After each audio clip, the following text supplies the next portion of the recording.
जय माता दी। आज के इस वीडियो में हम जानेंगे नवरात्रि में कन्या पूजन के बिना पूजा अधूरी क्यों मानी जाती है, क्यों है कन्या पूजन इतना जरूरी और क्या है इसका रहस्य। आइए जानते हैं। मान्यता है कि कन्याओं में देवी शक्ति का वास होता है, इसीलिए इनकी पूजा से माँ दुर्गा प्रसन्न होती हैं। नवरात्रि में छोटी कन्याओं का पूजन करने से ऐसी सुख संपदा प्राप्त होती है जिसका कभी भी नाश नहीं होता। घर परिवार में सुख, शांति, स्मृति और धन ऐश्वर्य की भी प्राप्ति होती है।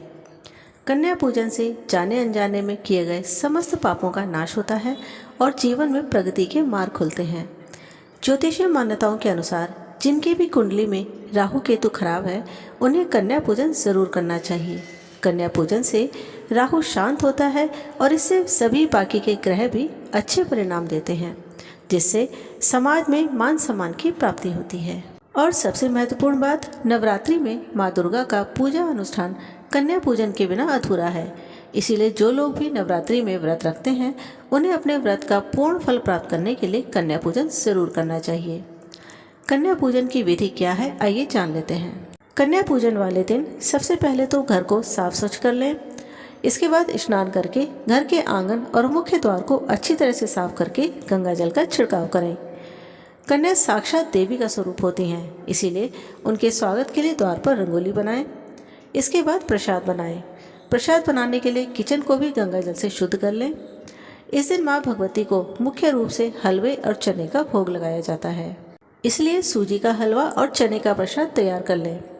इसी के साथ पूड़ी, सब्जी, खीर, दही का रायता आदि बनाकर कन्याओं के लिए अच्छे से भोजन तैयार कर सकते हैं। ध्यान रहे, प्रसाद बनाते समय सभी सामग्री शुद्ध होनी चाहिए। प्रसाद तैयार करने के बाद माँ भगवती का पूजन करें। जिस प्रकार से 9 दिन तक आपने माँ भगवती का पूजन किया है, उसी प्रकार से पूजा करें। अगर आपने पूरे 9 दिन तक अग्यारी की है तो आज के दिन में अग्यारी जरूर करें। पूजा संपन्न होने के बाद सबसे पहले सभी प्रसाद का अग्यारी में भोग लगाएं। इसके बाद सभी कन्याओं को प्रसाद वितरण करें। कन्या पूजन से पहले इस बात का ध्यान रखें कि कन्याओं को एक दिन पहले ही आमंत्रण दे दें। 1 से 10 वर्ष की आयु वाली कन्याएं सबसे ज़्यादा शुभ मानी जाती हैं। कन्याओं की संख्या 5, 7, 9 या 11 हो तो ज़्यादा अच्छा है। 9 कन्याओं को देवी के 9 रूपों का प्रतीक माना जाता है। कन्याओं के साथ 1 या 2 बालक जरूर होने चाहिए, जिन्हें बटुक भैरव या लांगुर के रूप में पूजा जाता है। कन्याओं के आने पर उनके पैर धोकर उन्हें स्वच्छ आसन देकर बिठाएं। इसके बाद तिलक करके सभी को भोजन कराएं।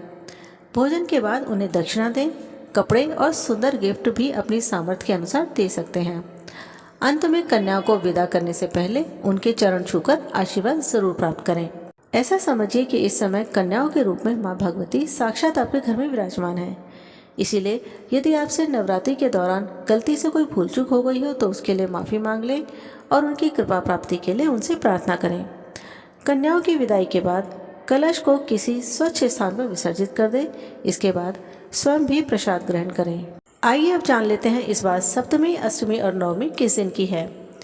जो लोग अष्टमी पर कन्या पूजन करते हैं वो सप्तमी का व्रत रखते हैं, और जो लोग नवमी पर कन्या पूजन करते हैं वो लोग अष्टमी का व्रत रखते हैं।